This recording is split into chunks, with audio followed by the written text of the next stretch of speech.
Roughly a quarter of the surface area of Amsterdam is covered in water.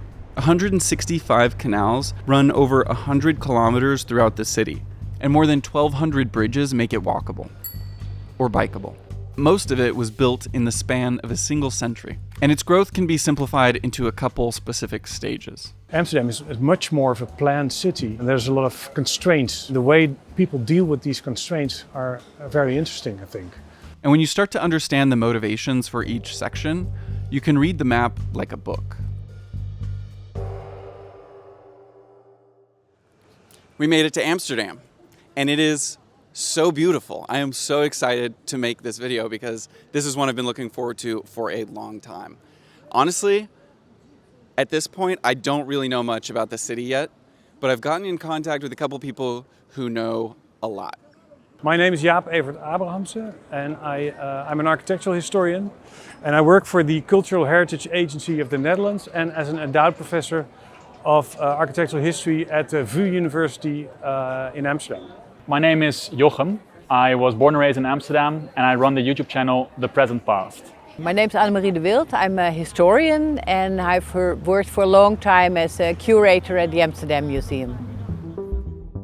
If you follow the Amstel River to the sea, just as you get to the canal belt, you will see an unnaturally straight stretch of river. This is the first man-made canal in the city, and it's the reason Amsterdam exists here.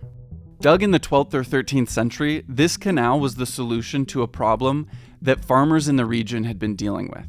The landscape they farmed was a low-lying, flat, marshy area made up of peat. So peat is basically dead leaves that have stacked on top of each other, have been pressed together over the millennia to make a ground that is organic and quite soft.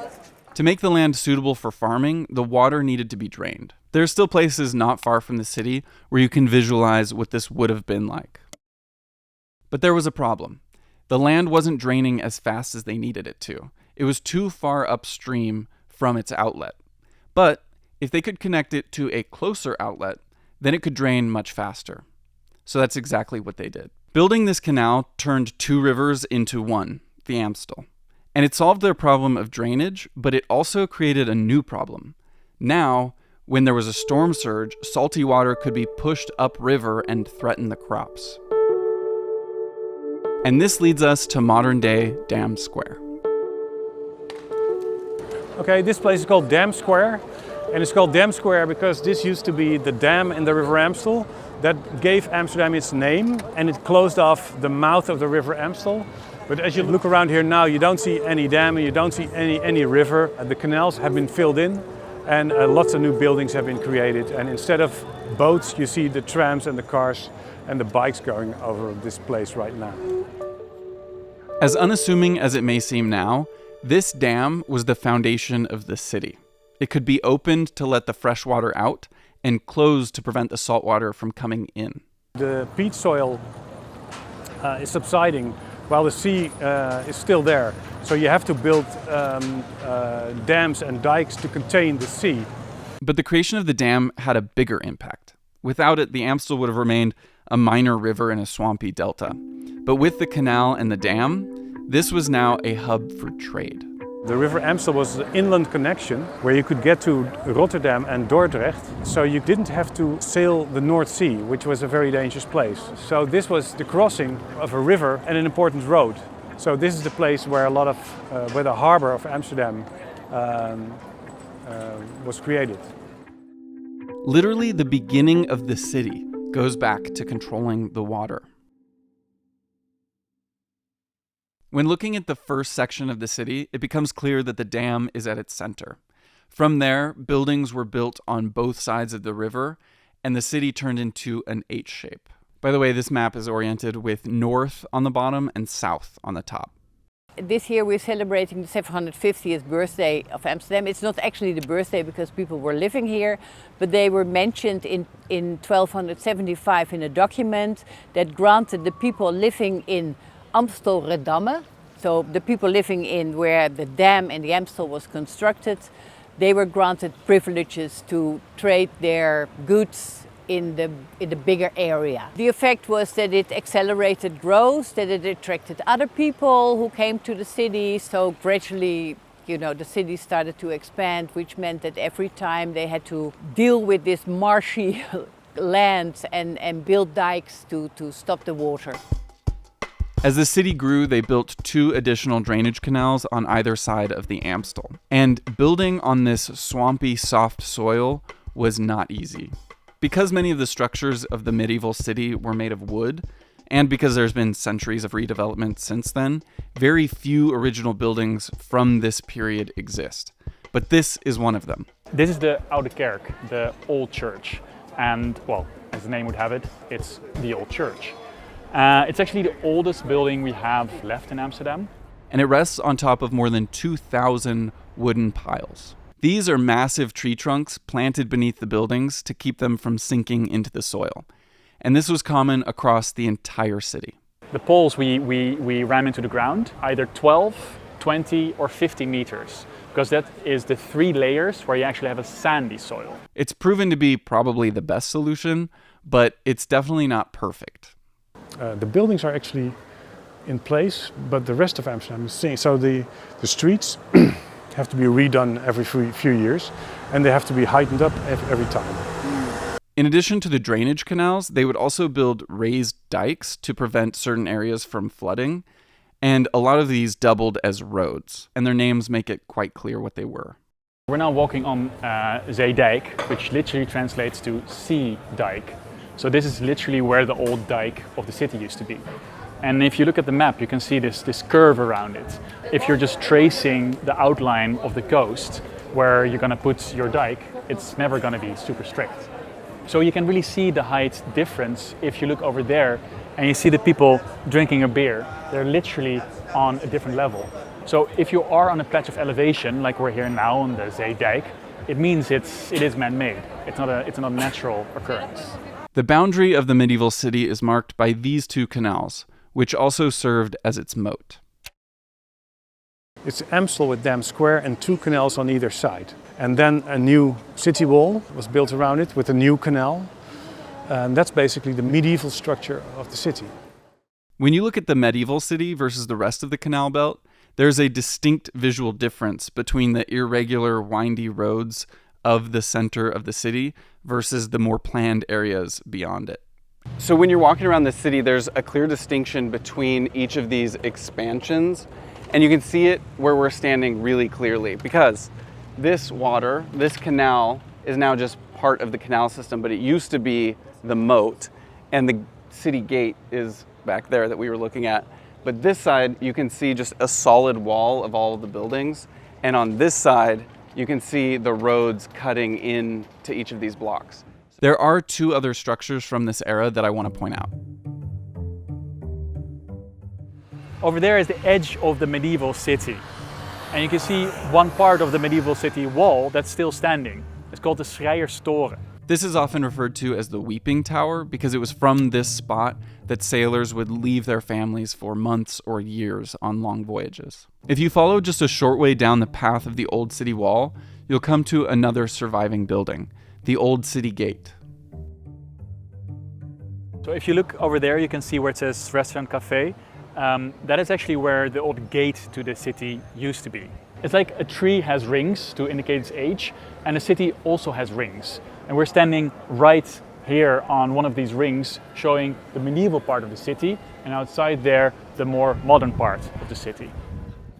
The world changes fast, and you want to be ready for when it does, and that's what can make debt so scary. But it's as scary as it is common. So that's why when PDS Debt reached out to sponsor today's video, and I saw that they have an A+ with the Better Business Bureau, as well as over 1,000 positive reviews on Google, that made me feel confident that this is a service that could really help you if you're dealing with debt. They've helped hundreds of thousands of people break free from credit cards and loans and high-interest traps. PDS Debt crafts a personalized plan designed just for your unique financial situation. Their job is to help you save more, pay off your debt faster, and keep more money in your pocket where it belongs. And there's no minimum credit score requirement. If I were dealing with debt, this would be a service I would absolutely be looking into. So you're just 30 seconds away from beginning your journey to being debt-free. Get your free assessment and find the best option for you at pdsdebt.com/Daniel Steiner. That's pdsdebt.com/Daniel Steiner. pdsdebt.com/Daniel Steiner. Back to the video about Amsterdam's map. It's kind of hard to overstate the impact that the Reformation had on Europe, not just directly, but also the chain of events that it caused. The Reformation sparked wars across Europe. Backed by the Pope, kings and emperors sent out armies to crush cities that opposed Catholic rule. At first, Amsterdam stayed loyal to Catholic Spain, but by 1578, it officially became Protestant. It was called the Alteratie, so we're welcoming sort of Protestant refugees also from all over Europe. And this happened just before the fall of Antwerp, the moment when the Spanish captured the largest and wealthiest city in the Low Countries. Antwerp fell into Spanish hands, and almost half of the population left the city, and Amsterdam took over as the main trade hub in the Netherlands and even in the Northwest Europe. So at that time Amsterdam started to grow really fast, and new harbor areas were created, and they really had to be designed. To accommodate this large influx of people, a new city wall was built further out, and the original one was torn down. This actually created an open space around that original city gate that we were looking at, which would now be used as a way station in the center of a city market, which is still referenced in the name of the area. On the east side of the city, a canal was added, and on the west side, a much more robust harbor. This harbor area is the perfect visual example on a map of what was about to happen to Amsterdam.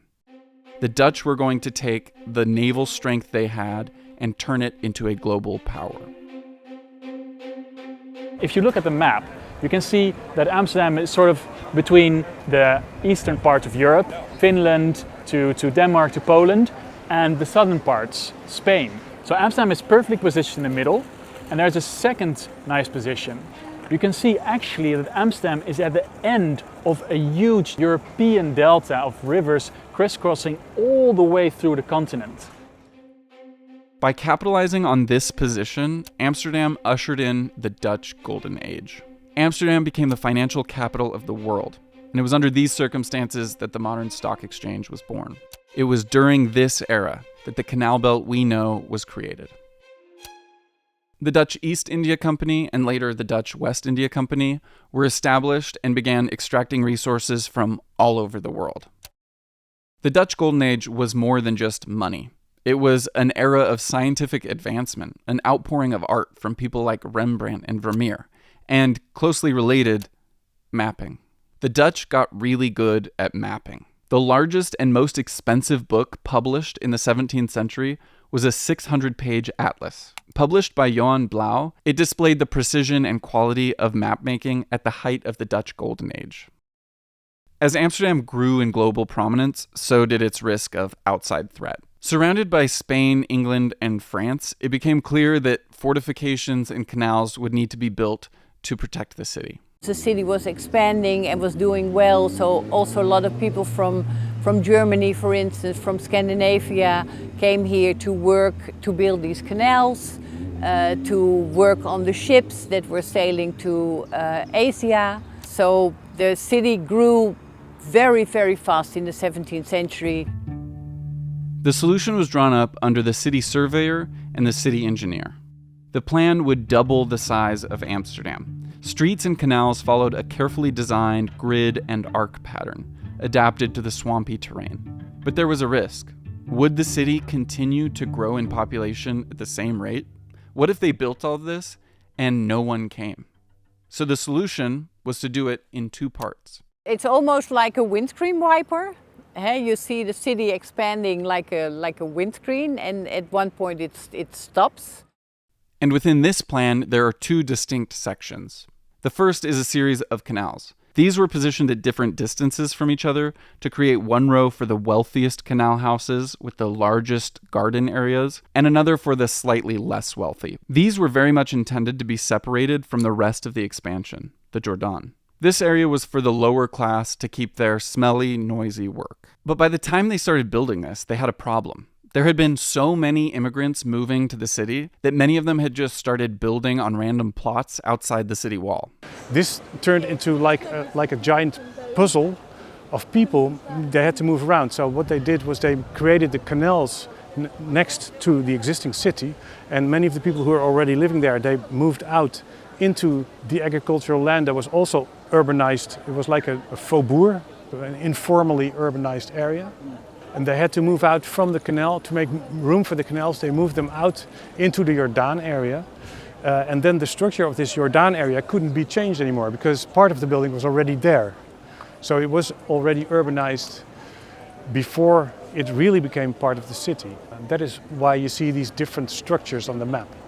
You can see that the angle and width of the roads in the Jordaan area perfectly match the farming pattern. This is a direct result of how fast the city was growing. So this was really an outskirt of Amsterdam. There were no thoroughfares. You couldn't go through, and nobody needed to go through because it was like the edge of the city. No industries were allowed in the canal zone because this was the residential zone, and zoning was very strict. So all the industries were pushed out into the Jordaan area, which at the same time was lying lower. So also the canals were less deep, and like the profile, the water didn't flow through it at all. So the water was still. So there was a very big environmental problem that was created by this fragmentation of the plan. The city must have stunk. Everywhere I've read about this, it's mentioned how bad the city smelled. It was used as an open sewer all the way to 1930. So I don't think there was anywhere in the city that wasn't smelly. But because Jordaan was made up of a bunch of wooden structures that were really densely packed together, many of the fires that did happen in the city happened in this area. And on its other side was the new bastioned wall and moat, the path of which is still visible in a modern map.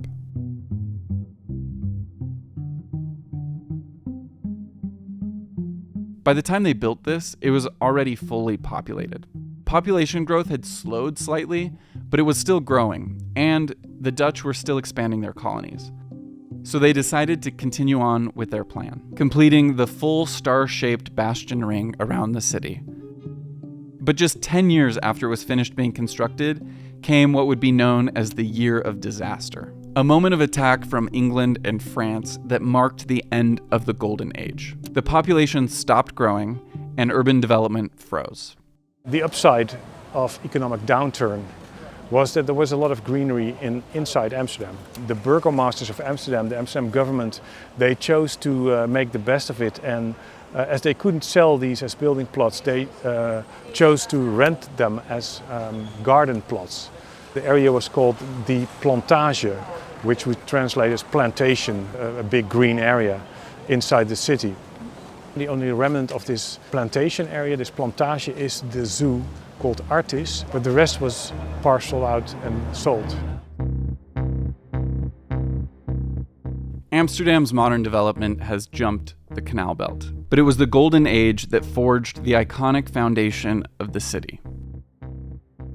In the 19th century, after 200 years of stagnation, everything started again with the creation of the North Sea Canal, which gave Amsterdam a new link to the North Sea and a new connection to the world for bigger ships.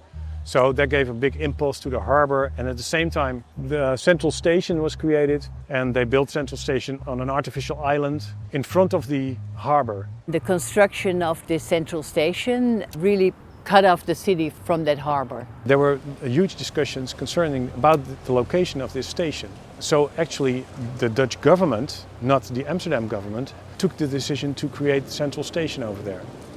There have been many efforts over the years to make the city center more accessible. They created a breakthrough street, the Raadhuisstraat, City Hall Street, which connects the now Palace on Dam Square, which used to be City Hall, to the new areas that were being developed beyond the city walls in the 19th century.